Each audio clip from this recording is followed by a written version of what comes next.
நான் நம்பினவர்களும் என்னை கைவிட்டார்களே என்று புலம்பும் ஆத்மாவே, இன்று கர்த்தர் உங்களுக்கு சொல்லுவது சங்கீதம் 108:12.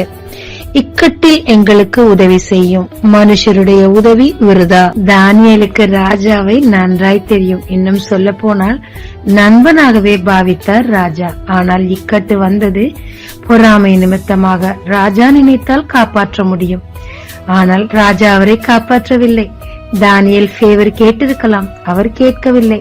எப்பொழுதும் போல் தேவனை நோக்கி பார்த்தார். மனுஷருடைய உதவி விருதா என்று அறிந்திருந்தார்.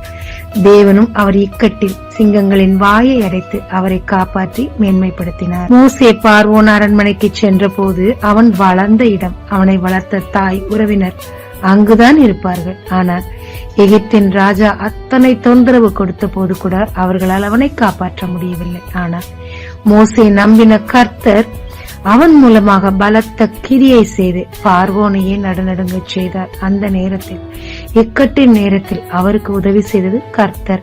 மனிதர்கள் உதவி விருதாவாயிருந்தது. ஆமாங்க, நீங்களும் நிறைய பேருக்கு நிறைய உதவிகளை செய்திருப்பீங்க.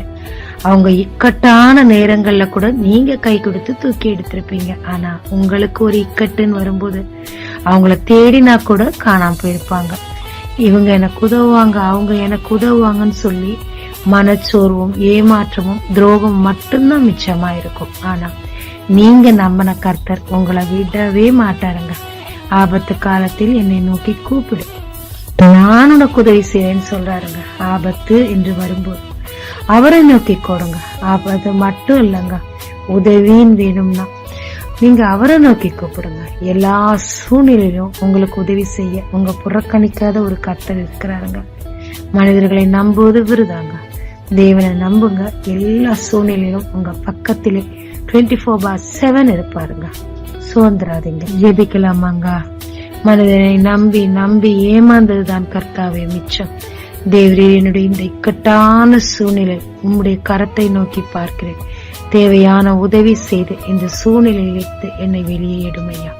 இயேசு மூலம் பிதாவே, ஆமென். இயேசு கிறிஸ்துவின் நாமத்தில் இந்த நாளில் உங்களை ஆசீர்வதிக்கும் ஜீசஸ் விஷன்.